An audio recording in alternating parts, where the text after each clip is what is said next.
ಆತ್ಮೀಯ H16 news ಅರ್ಥಾತ್ ಸೀತಾರಾಮ್ ನ್ಯೂಸದ ವೀಕ್ಷಕರೇ, ನಾನು ನಿಮ್ಮವ ಎಂ ಆಯುಧ ಮಲ್ಲಪ್ಪ ಜೊತೆ ಅವರು. ತಾವು ಈಗ ಸುದ್ದಿಗಳ ಲೋಕಕ್ಕೆ ಎಂಟ್ರಿ ಹೊಡಿತಾ ಇದ್ದೀರಿ.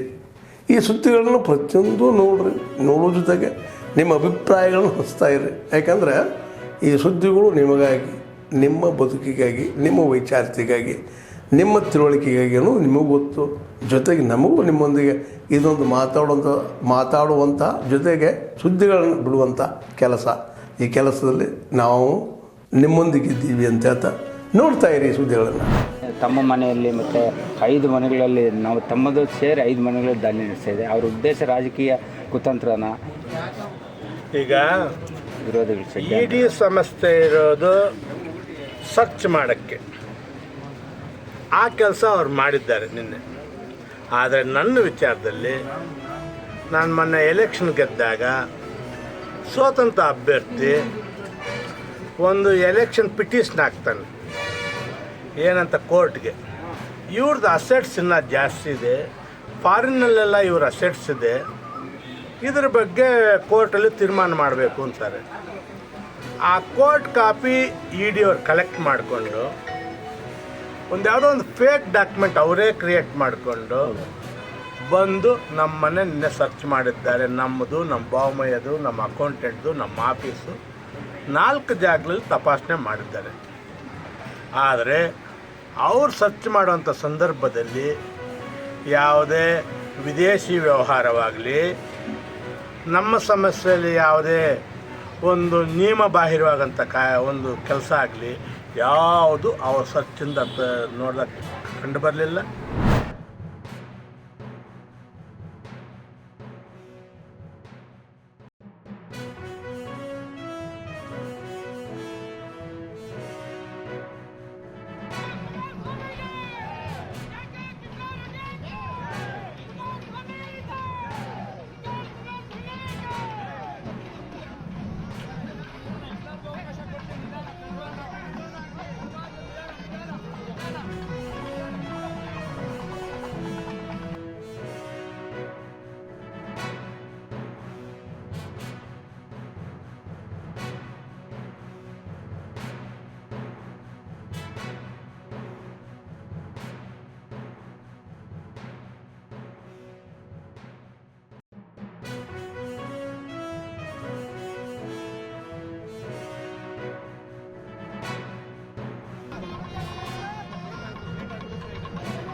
ಸರ್ಕಾರ ರೈತರಿಗೆ ನೀಡಿರ್ತಕ್ಕಂಥ ಸೌಲಭ್ಯವನ್ನು ದುರುಪಯೋಗ ಮಾಡಿಕೊಂಡು ದೌರ್ಜನ್ಯವಾಗಿ ಮೂಟೆಗಳನ್ನೆಲ್ಲ ತಗೊಂಡು ಕಿತ್ಕೊಂಡು ದೌರ್ಜನ್ಯ ಒಬ್ಬೊಬ್ಬರು 3-4 ಇಷ್ಟ ಬಂದಾಗ ತಗೊಂಡಿದ್ದಾರೆ.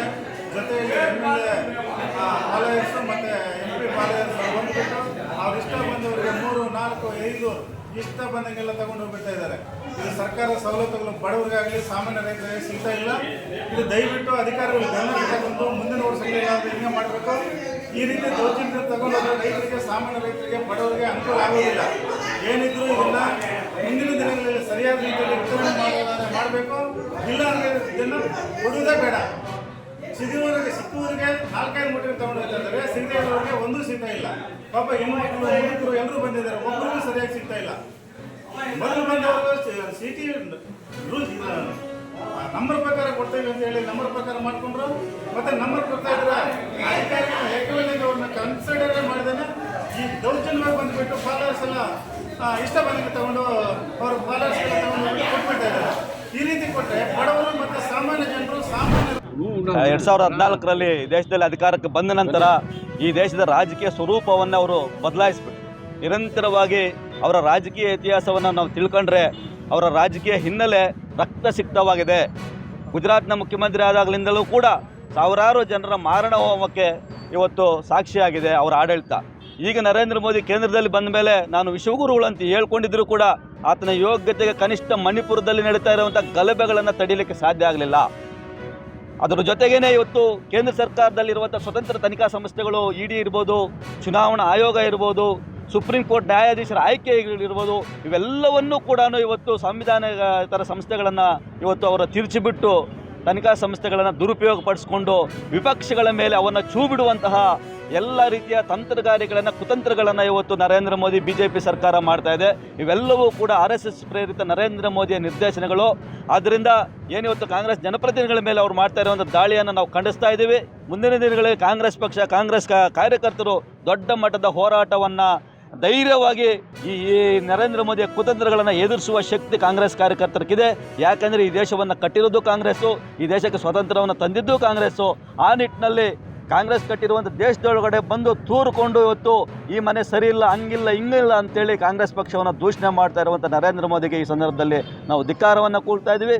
ಕೂಡಲೇ ಇಡಿ ದಾಳಿಗಳನ್ನು ನಿಲ್ಲಿಸಬೇಕು ಅಂತೇಳಿ ಒತ್ತಾಯವನ್ನು ಮಾಡ್ತಾ ಇದ್ದೀವಿ. ಆದ್ಮೇಲೆ ಎಲ್ಲ ಸುದ್ದಿಗಳನ್ನು ನೋಡಿದ್ರಲ್ಲ, ಏನು ಅನಿಸ್ತು ನಿಮಗೆ? ಇದರಲ್ಲೇ ನಿಮ್ಗೆ ಲೈಕ್ ಆಗಿರ್ಬೋದು, ಡಿಸ್ಲೈಕು ಆಗಿರ್ಬೋದು, ಕಾಮೆಂಟ್ ಬೇಡಪ್ಪ ಅಂತೂ ಅನಿಸಿರ್ಬೋದು, ಕಾಮೆಂಟ್ ಮಾಡಬೇಕಪ್ಪ ಅನಿಸಿರ್ಬೋದು, ಶೇರ್ ಮಾಡಬಾರ್ದಪ್ಪ ಅನಿಸಿರ್ಬೋದು, ಅದು ಮಾಡಬೇಕು ಅನಿಸಿರ್ಬೋದು. ಏನಾದರೂ ಆಗಲಿ ಶೇರ್ ಮಾಡ್ತಾಯಿರಿ, ಈ ನ್ಯೂಸ್ಗಳನ್ನ ಹಂಚ್ತಾ ಇರಿ, ಜೊತೆಗೆ ಇದಕ್ಕೆ ಸಬ್ಸ್ಕ್ರೈಬ್ ಆಗ್ತಾಯಿರಿ ಅಂತ ಹೇಳ್ತಾ H16 ನ್ಯೂಸ್ ಅರ್ಥಾತ್ ಹೇ ಸೀತಾರಾಮ್, ಇದು ಸತ್ಯದ ಕೈಗೆ ನಡಿ. ವಂದನೆಗಳು.